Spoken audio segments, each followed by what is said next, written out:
All right, welcome once again. You are still on Barry Cosmos Unplugged, the podcast where we bring you jaw-dropping stories and we bring you every detail as it is hot. That's what we bring up.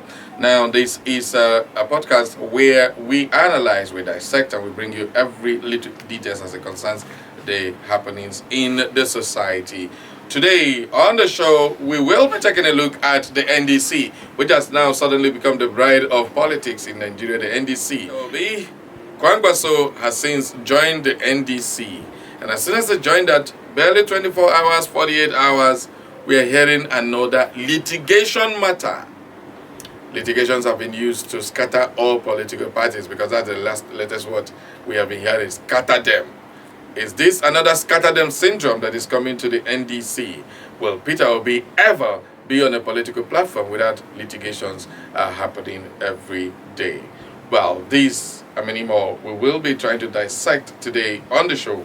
Welcome aboard, people. This is a Barry Cosmos Unplugged, the podcast where everything goes, no holds barred, the most explosive podcast on air.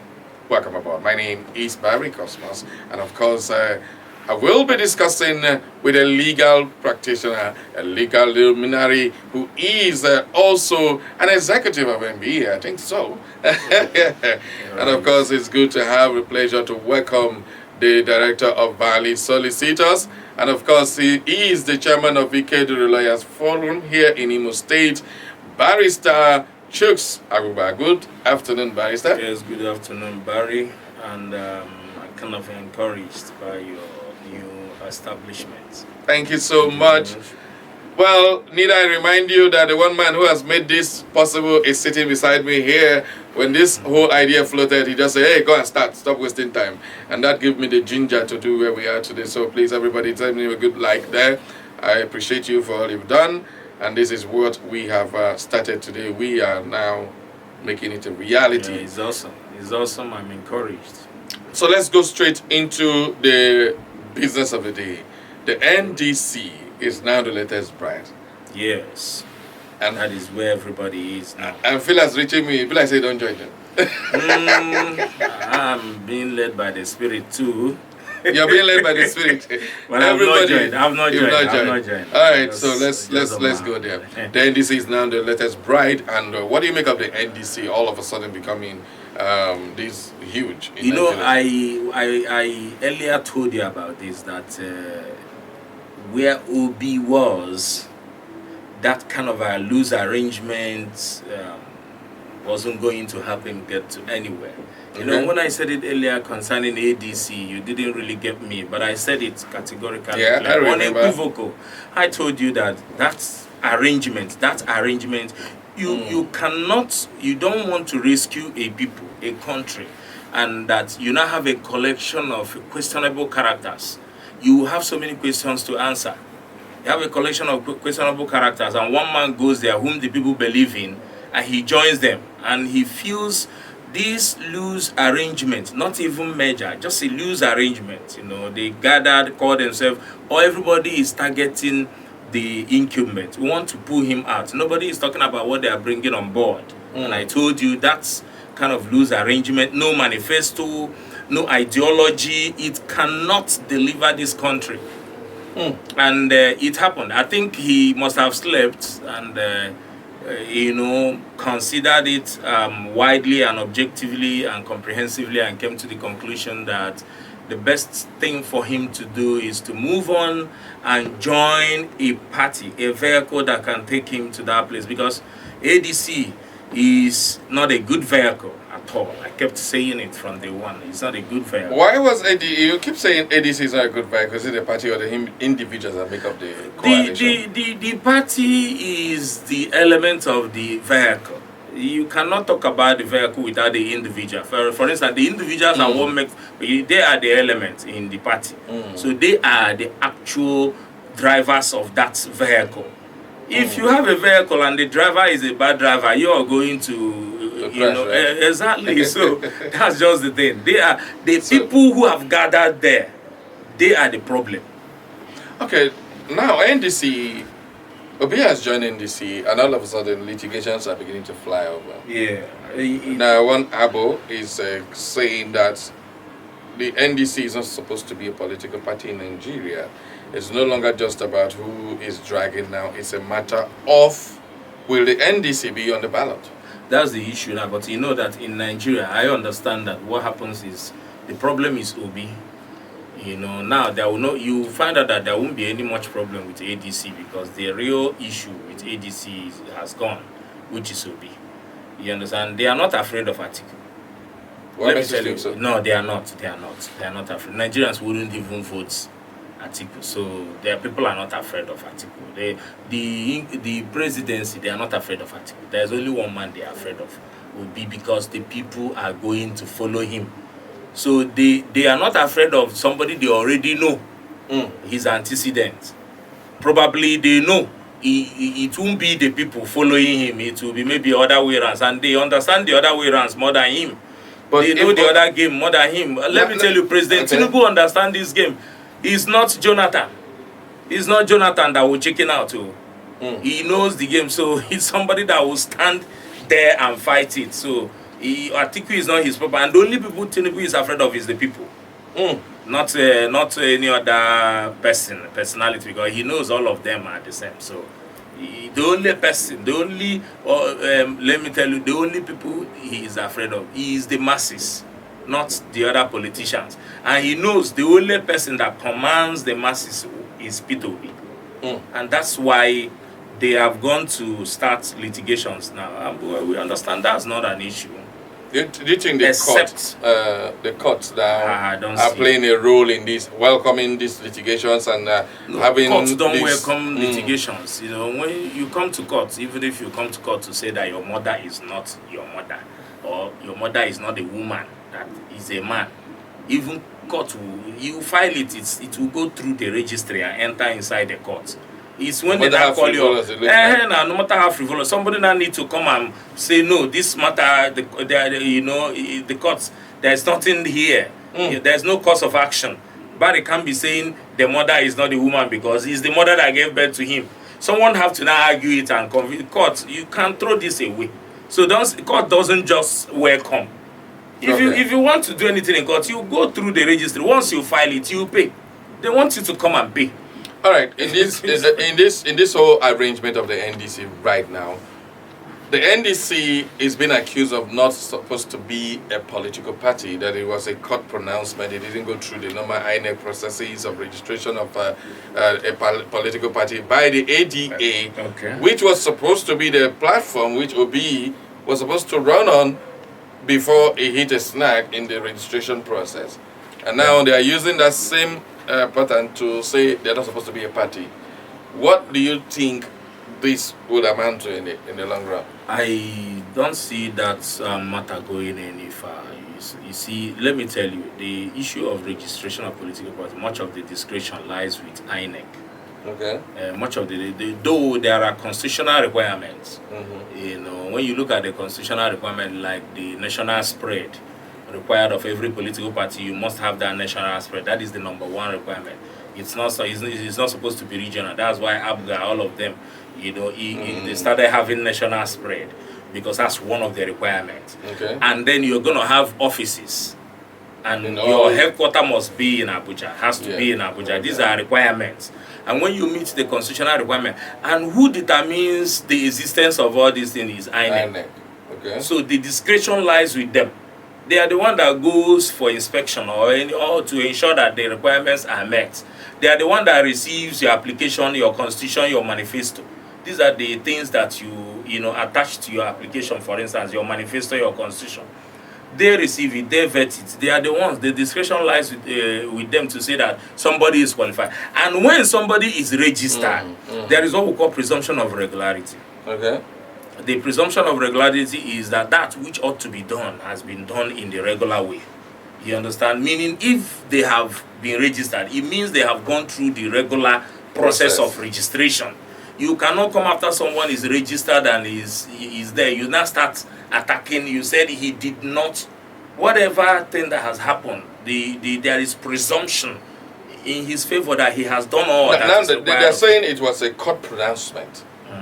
And if a court pronouncement, can somebody overturn a court pronouncement? That's the Or question. another If court it is a overturn? court pronouncement, that it makes it even more stronger. It becomes it But in becomes a Nigeria, better we see registration. that court will now say, this court erred in doing this. Don't you think anything like that will come up? No, that means they ought to have appealed it as at the time court gave the judgment, the order. If a court says something that should be done, or this is what it is, or makes a declaration, you have to appeal it if you don't want it. You don't just stay in your house. The matter is time bound. I don't know when the court made that order, but I know there is what we call extension of time. Even when the time is gone, you can extend to appeal. Okay. But the question, are they appealing it? But because they are in a court of first instance, Okay. they are starting a trial over it. So if a court has made an order that they should be registered, that is even a stronger ground for registration. Okay. That means the court must have perused through an application and someone against it, and court said no, this application deserves registration. Okay. Register. Okay. Okay. All right. That's a great one, because as it stands now, Obi and Kwankwaso, if they get the ticket, because it's not yet Uhuru, do you think that platform would be able to have the structures it needs around the country to sustain or mount a challenge? I don't think. I have to be real here. Okay. But I know if the people can become the structure, then it's possible. It's easy to stay at the junction and be shouting, we are. When the chips are down, the day on the election date, you just vote and leave.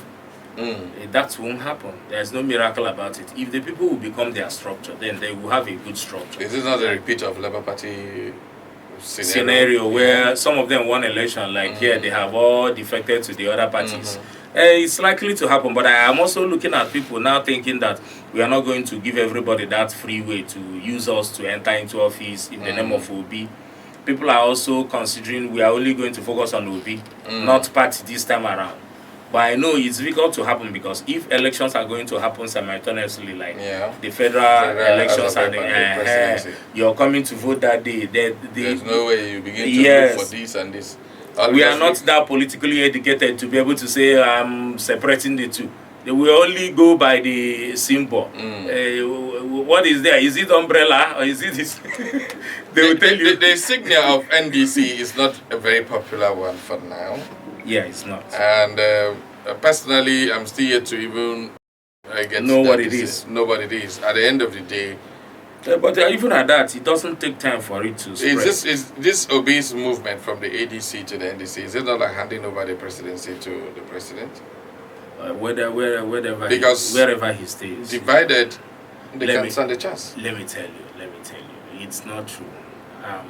I know that if they stay together, it won't happen, because Atiku would never concede. And this thing has been zoned to the south. When it was zoned to the north, Atiku contested on that. He was given that opportunity. Nobody here opposed them in their primaries. Now the thing is zoned to the south. He is still, plotting to be the one. They are saying, okay, they are talking about consensus. And when they talk about that, it's him.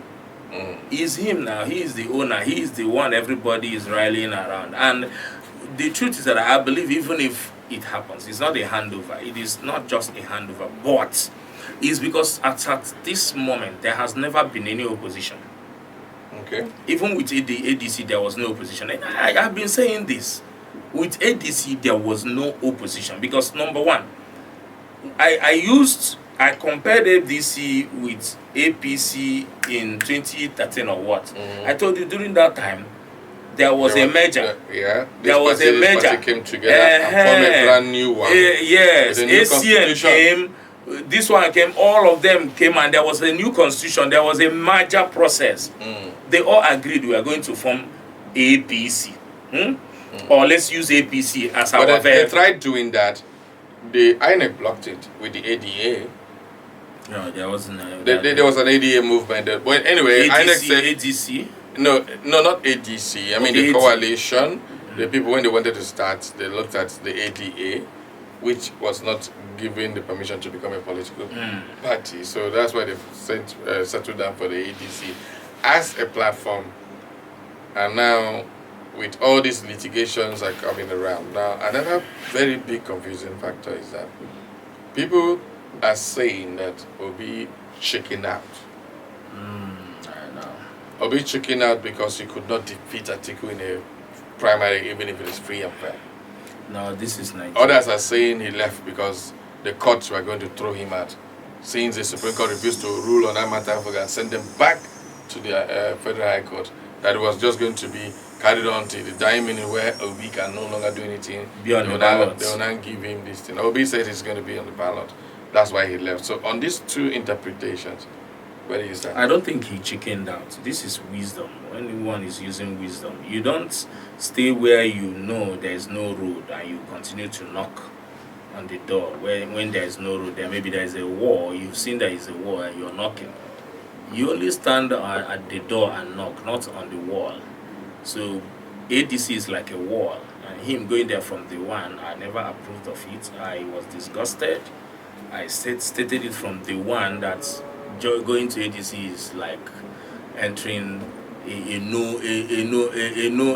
what do you call it, a military zone, like a no-go area, and you are still there. They say don't no-go area, you went and you just want to push around, and he has pushed and seen, and it's good to try because you don't just stay one place. You have to take a step first, and when you take that step, it will help you to see the next step to take. After all, maybe they wouldn't have. So it wasn't a try and error. Wasn't a try and error, because people are also saying it was try and error. That's one Nigeria. You see, Nigeria is in itself a try and error country. It's in itself a try and error country. So you don't want the people with there. If he begins to behave as if he's an angel, that where I am, let me just be there. Nothing. It's a trial and error country. There's nothing. The system here. This is a country where institutions are afraid of human beings.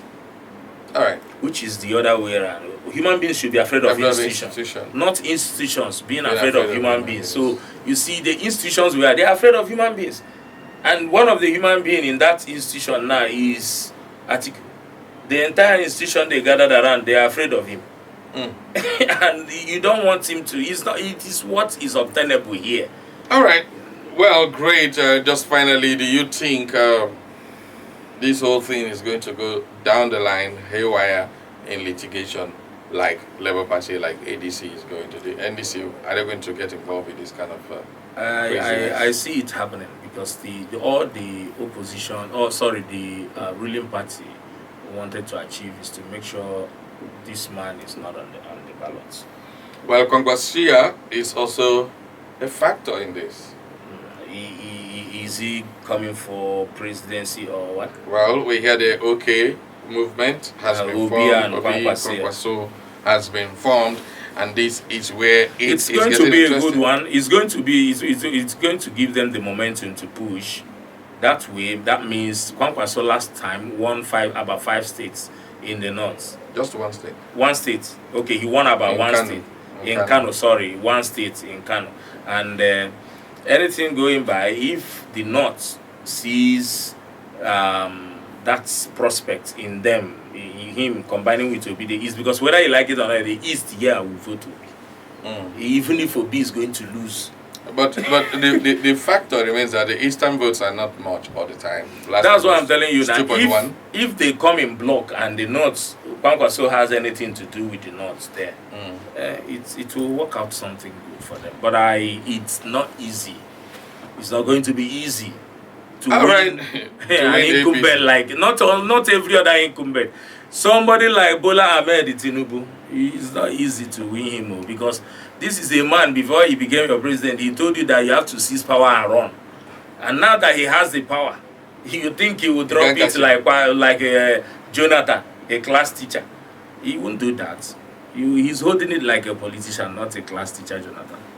All right, I think that's a beautiful way to end up this conversation. He says he will grab it and he will run away with it. Now that he's running away with it, who can catch him? Can the NDC and Peter Obi and Kwangwaso catch the runner? Well, only time will tell. This is Barry Cosmos Unplugged. Well, I'll be leaving you with this one. Everybody go out there, exercise your franchise, because if you don't do it, you will come back here to keep complaining. That's the only right that can never be taken away from you. So try again. If you want to register in a political party, you are free to do so. If you want to register to vote, you are free to do so. Always remember that your vote is your power. Even now, the power they shake before they finally take it completely. So use that shake one and make it steady. This is my own advice to you. Well, this is where the show will crumble for today. Let's do this again when we have another beautiful round of conversation with another beautiful, wonderful guest. Thank you very much, Barrister Chooks, for showing up on Barry Cosmos Thank Unplugged. you, Barry Cosmos, and your beautiful crew. Thank you. God bless you, everybody. See ya.